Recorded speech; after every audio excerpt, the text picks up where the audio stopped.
Welcome to Tuesday Talks, your educational podcast helping parents become strong advocates for their kids and teachers to make big impacts in the classroom. Here we go. Hey. Welcome to another amazing Tuesday Talks. Thank you so much for joining me for another great episode. This is where we build stronger connections between home, school, and community, one conversation at a time. And I don't take it lightly that you take time out of your day, your busy days, to just take a listen and capture all of the richness of the conversations that we have. Hopefully, this makes a couple of light bulbs go off, just help you think about education and the topics that we cover in a different way, or maybe just reinforce what you already have held on tightly to. So, today we are going to talk about reimagining parent teacher conferences, not as one way updates, which is typically the tradition, but as a three-way conversation that includes the most important voice in the room, which is the student's voice. We are also going to explore the social theory behind why these interactions matter, how concepts like exchange, cooperation, and accommodation shape trust and accountability between schools and families. And then we're going to look at how student-led conferences are transforming that process. You heard that right. Student-led conferences. And we're going to look at how research shows students who take part in these conferences become more motivated, more reflective, and more successful learners.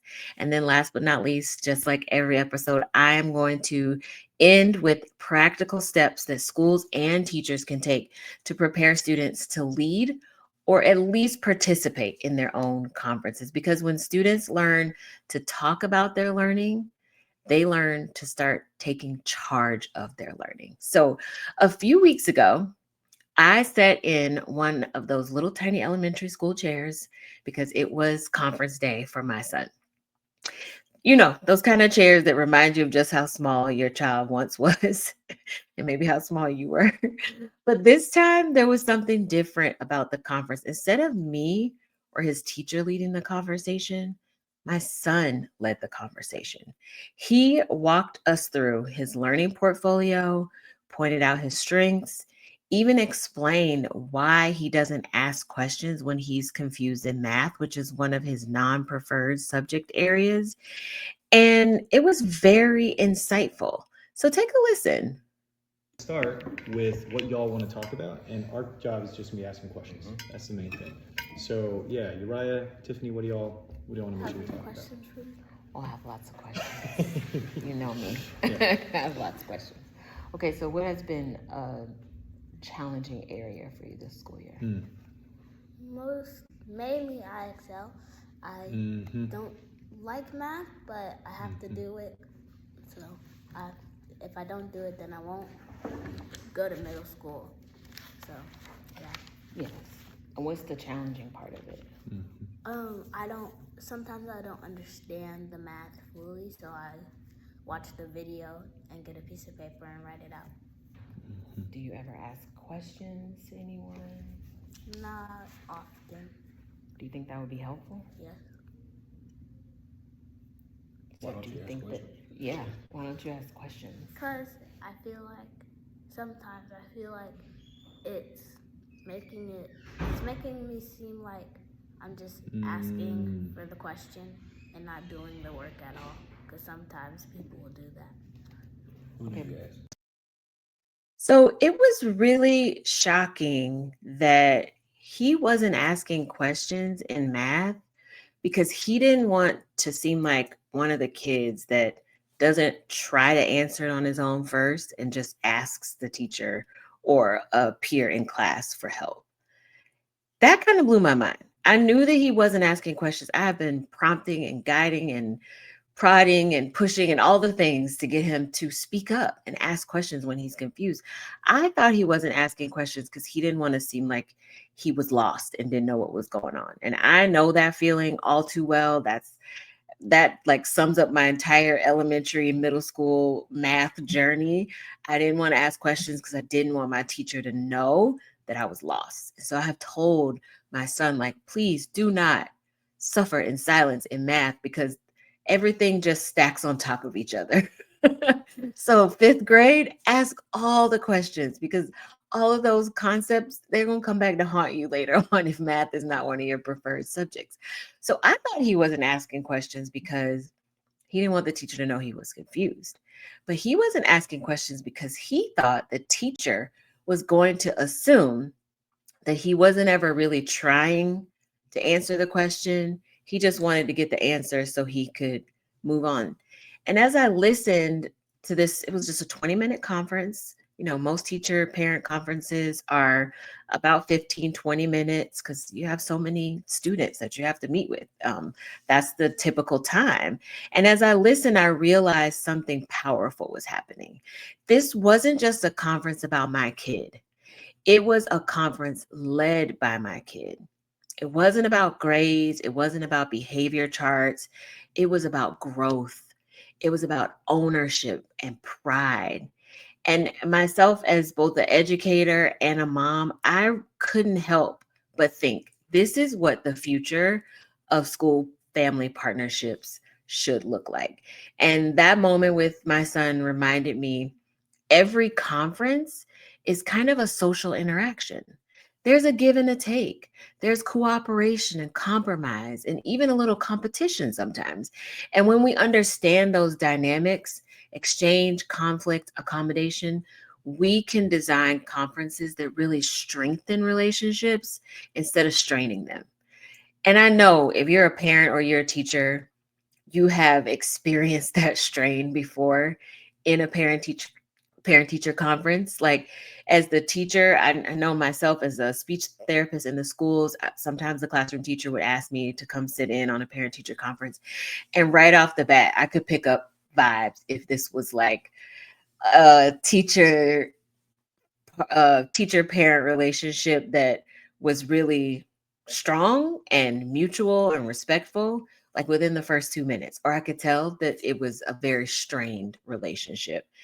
And as a parent, I'm sure if you're listening, you entered that classroom for that parent teacher conference either on pins and needles because you're not really sure what this is all going to lead to, or you come in there all fired up because you have ammunition and you are ready to just like lay it all out on the line about what needs to happen for your kid. Either way, just the way that you enter the conference, whether you're the teacher or the parent, really sets the tone for that conference. And so the social theory really explains why these interactions matter and how it can guide the way we reimagine these parent teacher conferences for the future. So I just want to talk about what's really happening when we sit down at that conference table. Because at its core, a parent teacher conference isn't just a meeting, it really is this social exchange. And if we look at it through the lens of social interaction theory, it can help us understand why some conferences flow smoothly and others feel tense or unproductive. And I know we've all been either in that smooth flowing conference, a very intense conference, or you leave thinking, I left here with more questions than I started with. I left here even more confused about where my kid is before I left. And as the teacher, you might be thinking, before this conference, I felt like I had good, solid footing, and now everything's been upended. And you end that conference with less answers, and that's not what the conference was designed to do. So, when we talk about the social interaction theory, there are 5 main types of social interaction that show up in these conversations, like the ones you're having at these parent teacher conferences. We have exchange, competition, cooperation, conflict, and accommodation. I'm going to say those again: exchange, competition, cooperation, conflict, and accommodation. And we're going to look at each one of those. So, exchange is that give and take between the teacher and the parent. The teacher shares updates, the parent adds insight from home. And when both contribute honestly, it really does build trust. So, for instance, he's doing really well with comprehension, but needs more practice reading aloud, might be something that the teacher shares as an update. And then the parent might chime in and say, okay, well, we'll read together each night and track progress. That's an exchange. It's a mutual effort for a shared reward, and that reward is student growth. So then there's competition, and it can sneak in when parents feel they must defend their child or when teachers feel like they're being evaluated. We know that feeling. Suddenly it becomes about proving who's right instead of collaborating. And that competition can easily derail the partnership. But when we shift from proof to partnership, the energy changes completely. So that competition is unhealthy. That's what leaves the conference feeling unproductive. We don't need to compete against each other. We need to collaborate. But it's hard to do when someone is accusing you of either not doing your job as a teacher or not doing your job as a parent. I know for me, you can't come for my integrity in the workplace, and you cannot come for my tenacity in parenting. That will make the claws come out super fast. So, really avoiding that competition that can kind of sneak in, making people get on the defensive, is really ideal for these types of social exchanges. The next one is cooperation, and this is the sweet spot when both sides are working together. So, for instance, a teacher says, let's make a plan to help your child organize their assignments. And the parent says, okay, we're going to use that same checklist at home. That's consistency between home and school. And that creates really powerful outcomes. The next one, conflict, happens too, because real conversations involve real emotions. So a parent might expect daily updates, and a teacher has limited time. But when we handle those moments with curiosity instead of defensiveness, conflict can become a bridge to understanding and not a wall. And I'm sure, especially if you're a teacher in the younger grades, the little communication folders that go home sometimes with the kindergarten and first graders. You put the smiley face, a little behavior chart in there, the certain color maybe, and that goes back and forth. And so parents come to expect that. Maybe in first grade is not as dynamic of an exchange. And then by like second or third grade, nobody's filling out a behavior chart unless it's written in the kid's IEP to send home every day. The teachers are just, there's too much going on. And they're fully expecting you to read whatever newsletter goes home, ask your kid how their day was. And so then when you come to that conference and you've been expecting these daily updates that you've gotten in the past and you haven't been getting them, and the teacher now is on the defensive because you're saying, hey, this was my expectation and you didn't meet it, you automatically have put that teacher on the defensive. Or vice versa. I know as a teacher, you've all experienced the book bag that you put things in to go home with the kid, and then it comes back the next day in the exact same way that you sent it out the day before. And you're like, nobody looked in this book bag. Nobody checked this book bag at all. And then I'm going to get a question from the parent about X, Y, and Z. And if they had to just check the book bag, they would have the answer to the question. And so now you feel like you're on the defensive in this conference because you really want to say, y'all don't check your kid's book bag. You have to check the book bag. Why aren't you checking the book bag? That's what you want to say. But of course, professionally, you can't say it in that manner. You might phrase it like, no, it's really important to check that book bag every night. I send home notices, information that I think would be helpful in answering some of your questions, right? But that conflict can come in and the emotions start to rise. And now things have derailed. The conference is now about this emotional exchange back and forth, and nothing's really getting solved. The kid is now not the center of it, the two adults are. So, the last component of this social interaction theory is accommodation. And that is the art of finding middle ground, a compromise, a truce, a new way forward. That's when the relationship gets stronger instead of strained. And these interactions really do form a cycle from conflict or competition towards cooperation and exchange. And that's where student led conferences can shine. They balance the dynamic and keep everyone focused on the same goal: student growth. Everyone's focused on it. The student is leading the conference. They are sharing. And so I'm going to walk you through like what that looks like in real life and what the research says about student-led conferences and how they're changing the way students see themselves as learners, which I think is so important. So in shifting towards parent or student-led conferences, these the model that we have followed for forever, this parent teacher conference, it just wasn't designed for students to have a voice. It was designed to get updates. I come in as a parent, you tell me how my kid is doing, show me some work samples. I might ask some questions. Thank you very much. And the teacher's on to the next one because the other parent is probably sitting in the hallway. But what happens when we invite the student to take the lead? And I think that's where student led conferences can really come in and change the game. Because in these meetings, students take the lead in sharing their work, reflecting on their progress, and setting new goals. So it's a shift from talking about the student to talking with the student. And there's research out there to support this. So in 2019, educational leadership study found that student-led conferences increase student engagement and communication skills. You saw in that clip my 5th grade son explaining what his challenges were in math, why he wasn't asking questions. And that conference went on for another 20 minutes after that.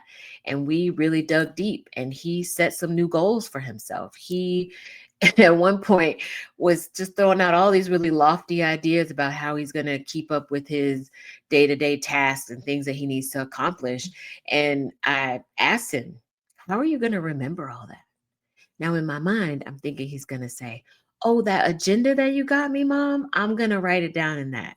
No, no, no, no such luck. He looks at me and he says, well, can you remind me to do those things? And I said, absolutely not. I have enough to remember on a day to day basis myself. I cannot add your schoolwork onto my list of things to remember. So, no, that's not an option. But just building up those communication skills is something that 2019 study found an increase in. And kids were really more engaged in their learning in that conference and what was being discussed. Teachers also saw greater accountability, and parents said that they understood their child's learning better. Now, if you are a parent that does not have an educational background, you go into these parent teacher conferences and they're telling you your kid's reading on this level and their math level is this, and you're like, I have no idea what these numbers mean. In that conference with my son, he's telling me his IXL level and his Lexia level, and I don't know what those numbers mean. But I have a chance to ask my child questions who is likely going to explain it in a way that I can understand it versus maybe the teacher who's talking at a higher level of, background knowledge in a subject that I don't know much about. So parents are understanding more about their child's learning. And isn't that what we want as educators? Don't we want the parents to understand their child's learning better? Because when they can understand it, that's the hook. That's the hook. When they don't understand, it's just like, I don't even know what that's about. Like you already are in this fixed mindset that I don't know what it's about. I don't have time to learn what it's about. But when you can understand it and your child is explaining it to you, that really does set a different precedent. There was another research project, the Harvard Family Research Project, that found when students participate, parents reported stronger trust with the teachers. Because guess what? You're not just taking the teacher's word for it. Now you are getting it straight from the child. Now you know, oh, Miss So and I missed this assignment because Miss or Mr. So and so was absent for a week and I didn't understand anything the substitute was telling me. Kids are honest, especially when they feel like, hey, I'm trying to keep myself out of trouble. They're honest. And so this built stronger trust in the teachers because you're getting information straight from your kid right there in front of the teacher. So then you are more invested in believing what the child is sharing. And in turn, that trust bleeds over to the teacher as well. There was also a 2022 study in the Journal of Educational Research. It actually was a meta-analysis that revealed students who reflect and present their own progress are 25 to 30% more likely to meet their academic goals within one semester. Let me repeat that. Students who reflect and present their own progress are 25 to 30% more likely to meet their educational goals within one semester. So, this isn't just about student confidence. This is about results. So imagine a student come to you and saying, at the start of this semester or the start of this grading period, I was struggling with fractions. I practiced at home. My score went from a 65 to an 88. My goal is to hit 90 next time. If your child is leading that conference and shares that kind of information, that's ownership. That's reflection. That is leadership. And aren't those all the things that we want our kids to have, that we want your students to have? So these student-led conferences, they are reshaping relationships. Teachers are becoming coaches instead of evaluators. Parents are becoming partners instead of observers, and students are becoming leaders in their own learning story. And when that happens, y'all, the tone of these conferences changes from tension to collaboration, from what went wrong to what's next. One principal in Illinois shared that after shifting to student led conferences, discipline referrals dropped by 20% the following semester. The school didn't change its rules, they changed the conversation. So you have kids who are reflecting, who are taking ownership. Discipline referrals are going down because now you have all three parties at the table. The traditional format of parent teacher conferences where the kid doesn't even come, how is that benefiting the student? They're not there to take ownership for anything they've done wrong or get credit for anything they've done right. They're getting third party information. When the parent comes home, they update, your teacher told me this, this, and this. If it's anything negative, what do you think the kid is going to say? That ain't true. I did turn that in. I did tell her about, so do you see what I'm saying? And now we pitted student against teacher. But if all three parties are at the table in a structured way, right? This isn't just a free for all where everybody's just, on the defensive. This is structured. Remember, we are really looking at that accommodation, that final piece in that social interaction theory, that compromise, the truce, really looking for that way forward. We're talking about that cooperation as well. But when you have all three parties at the table and everyone's taking ownership, that just changes the vibe of the conversation. And now we are really looking forward to how can things change for the rest of the school year, for the rest of the grading period. And then also you're holding kids accountable about their discipline. I learned in my conference with my child leading it that when he sits next to certain kids, he is not getting work done. And I wanted names. Tell me who you're sitting next to. Not so I can go say something to the kid, but the next time I ask you after school, like, hey, how was your day? You know, did you sit in a group to get your work done? Did you work alone? And he starts naming kids that he has identified as ones that they both cause each other to be chatty. I'm going to call him out on it because in his student led conference, he already named those kids that he knows are not supporting the learning process. They're both, all of them are in it together. They're all chatting with each other. So when I asked, how are you going to change that for the next part of the grading period? He said, well, I'm not going to sit by those kids. I'll either sit by myself, or he named a couple other students that he felt like he could sit beside and get work done. And the great part about it was the teacher was right there to say, yeah, those are kids that'll he can sit next to and be able to get work done. See how that works? I asked the question. My kid could be telling me anything. I don't know these kids. I'm not in the classroom to see how things are working. But I asked the question, my kid answers it, and the teacher validates what my kid said.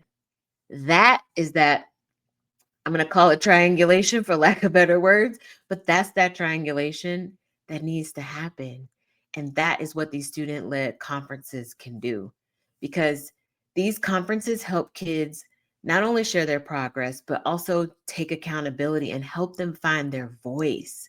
They learn to reflect, self assess, set those goals, skills that are going to serve them for life, right? This isn't just a strategy, shifting from a parent teacher conference to a student led conference, this is a culture shift. And so you might be thinking, like, well, how do schools actually make this shift? So you don't have to overhaul your system overnight. If you're an administrator, you're like, this sounds great, but this sounds like a lot. You can start small as a teacher. You can start small as a grade level. Y'all can start small to test it out, reflect, and then make changes so that it can grow and improve. So I recommend starting with a pilot. When I talked to my kids' teacher about this, this is how they implemented it. They started with a pilot. Choose a grade level if you're the administrator or a department or a cohort, and try student led conferences first. Then use feedback from that group to kind of refine the process. And everybody's process might look different. It might be different from classroom to classroom because kids are different, right? You're not going to be able to make this carbon copy and say, do it this way. That's one of the problems with education anyway, forcing everybody to do the same thing. And it doesn't work like that. We're dealing with human beings. But start with that pilot, one grade level, one department, one cohort, trying it out first and giving feedback, making changes to the process. Another step is provide a professional development. Teachers need time to learn how to coach students in reflection and communication. So, educational consultants like myself offer professional development sessions or collaborative planning days that can focus on student goal setting, conferencing scripts, a portfolio development, so that teachers feel supported and they have the background knowledge of how to implement this. I'm going to say the word correctly, but I use it loosely because everything should be a work in progress. There's not going to be this stamp put on anything in education that's like, yes, this is the gold standard for all students. It's just, we're dealing with kids. It's very hard to say that. And I shouldn't say it's hard to say it. It's easy to say it. It's hard to make that reality. So start with the pilot, provide those professional development opportunities, use reflection tools, give students structure. A simple reflection form, Google slide deck, a printable checklist. And I have created a student reflection and goal setting template that you all can use. And I will add that to my link tree that you can go to and download easily and refine it for yourself, because again, I don't know your students. So I'm giving you the template and then you make it what you need it to be, but that'll be a good starting point. So using those reflection tools to help the kids understand like the structure of what is going to happen. For my son's school, they have taught them throughout the years that he's been at that school that, hey, this is what happens during student led conferences. And so they've learned how to be ready for it. He had a little piece of paper where he wrote down his Lexia level, his IXL level, some strategies that he's gonna use to help areas of weakness of his, a short little plan of how he's gonna get the set number of books read for the school year done with, by June. So they have built this into their infrastructure. So using those reflection tools, I think would be very helpful. And communicate with families. Parents might not be familiar with this format. So if you can send a letter or a short video explaining what to expect and how to support their child's role, it will be very helpful. And that's exactly what my child's school does. They sent out a short video that's like, hey, this is what to expect. This is how it's going to run. And this is what your role in it should be. And this is what your child's teacher's role is going to be.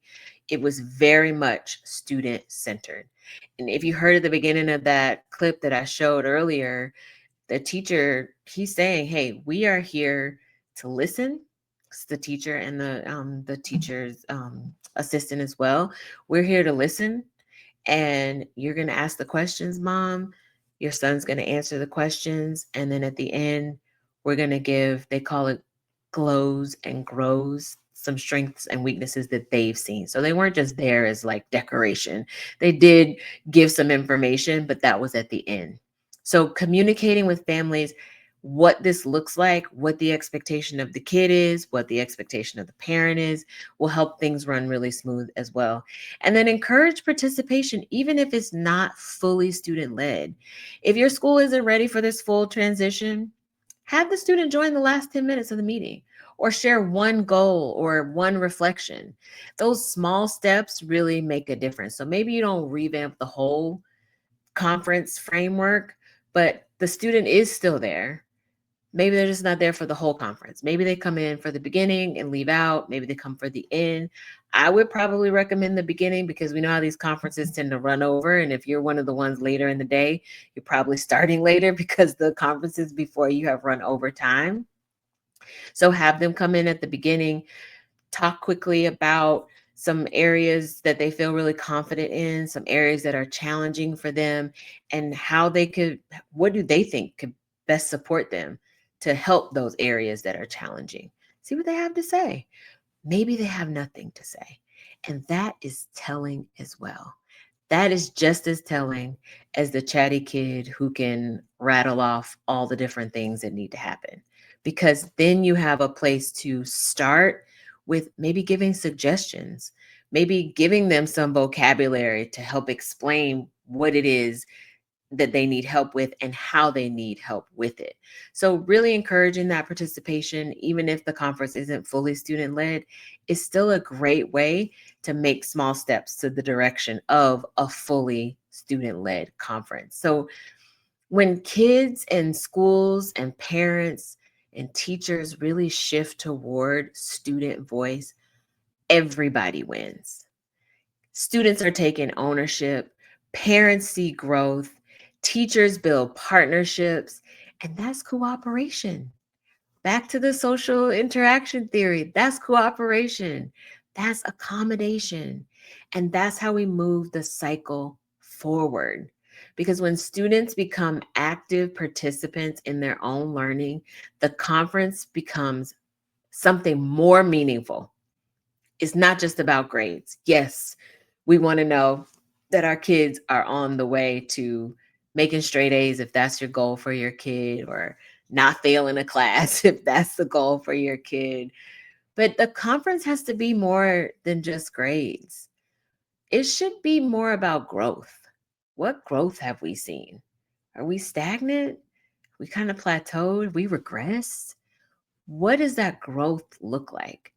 Not so much about evaluation, but about empowerment. How are you, student, going to take control of your learning? You heard my son say in that clip, math ain't my thing. That's my baby. I'm sad that I passed that on to him. I want him to be a math genius. But he said, I don't really like math, but I know I have to do it if I want to get to middle school. Isn't that life? As an adult, I might not feel like going to work every day, but guess what? If I want to get my paycheck, I better show up, right? That's a skill. My son is learning how to push through something that is non preferred because he knows that that's a step to getting him to where he wants to be. That is growth. That is developing the whole kid and not just focusing on an A, not just focusing on how can we get this C up to a B, right? That really changes everything. Teachers in that model of student-led conferences, teachers move from authority to mentor, and parents move from audience to ally, and the students move from the subject of the conference to the speaker. Just hear how that sounds. In these student led conferences, teachers move from authority to mentor, parents move from audience to ally, and students move from subject to speaker. They are getting their voice, whether they have a lot to say or very little to say. Both are very informative because the result is you get stronger relationships, you get deeper understanding, you get shared accountability. Just like I said, when my son was rattling off all these great lofty plans of how he's going to remember his day-to-day tasks, and then I ask him, how are you going to make that happen? And he turns to me and says, well, can you remind me? Now I shifted the accountability. You're not going to put that on me. Like the movie, don't put that on me, Ricky Bobby. You're not going to put that on me. Mm-mm. I'm not accepting any more tasks onto my list. I put that accountability back on him. You need to figure out how you're going to remember these tasks day to day. And in that moment, the teacher made a note of it. The teacher said, "Hey, get you an agenda." And he said, my son says, "Oh, yeah, that would be great. I need to get an agenda." Now I'm sitting in my chair on pins and needles because I know I bought an agenda. And I showed him how to write it out, how to check off the goals, all the things. So I let him finish. And I said, "You could probably use the agenda that's at the house, right?" "Oh, yeah. I do have an agenda." And I'm just like, "Oh, yeah." And the next day, the teacher, well, at the end of that conference, the teacher said, "Bring your agenda tomorrow, and I'm going to bring mine, and we'll fill out our agenda together because nothing feels better to me than checking things off my list." That's what his teacher said. So now every morning they take 3 or 4 minutes, write out their goals together for the day, their tasks, things they want to accomplish for the day. They do that at the top of the morning, and he's checking things off. We have just created an empowered kid. We have just given him another tool for growth. I tried to do it on my own. I showed him the agenda. I went through and helped him, like, "Hey, this is what you could write out. These are some things." And he did it for a couple of weeks and then it fell to the wayside. But having his teacher say, "Bro, bring it every morning and I'm going to do it with you." That was the magic sauce. That was the magic sauce. That wouldn't have happened if we weren't all sitting at that table together for that student-led conference. That's my point. There has to be all three parties involved: parent, student, teacher, and the student should be at the forefront of it all. So, as educators, parents, and leaders, we all want the same thing. We want our students, our kids to thrive. And student led conferences really show us that that can happen, not by giving them more information, but by giving them more voice. And I'm sure you've heard your kids say, "Nobody listens to me. I'm telling you this is hard. I'm telling you I don't care about this subject area. I'm telling you that I love this subject. I'm telling you that I want to do more of this, but nobody's listening." Student led conferences give them more voice. And as kids start to talk and use their voice, I think schools and school districts will start to listen more. And as a teacher, you can start to listen more and implement new things in your classroom as well. I hope you have found this episode to be a little light bulb moment for you if you haven't heard of student led conferences before. But also, if you are trying it out, I hope this gives you more confidence that, yes, you are headed in the right direction. So I am cheering you on to keep going down that road. Be sure to share this episode with another colleague, a parent who really believes in empowering student voices. Remember, a lot to say or little to say, both very telling in different ways. Share this episode. Don't forget, you can download the student reflection and goal setting template on my link tree, and I have that link in the description. And help your students get started. Be sure to follow me at Dr. Tiffany SLP for more communication goodies, more educational topics. And remember, when students find their voice, everyone learns to listen better. Thank you so much for joining me for another amazing Tuesday Talks. Please come back next week for a brand new episode. Like, subscribe, download all the social media things, and join me right back here next Tuesday for another great episode. See ya. Be sure to share this episode and join me next week for a brand new Tuesday Talks. See ya.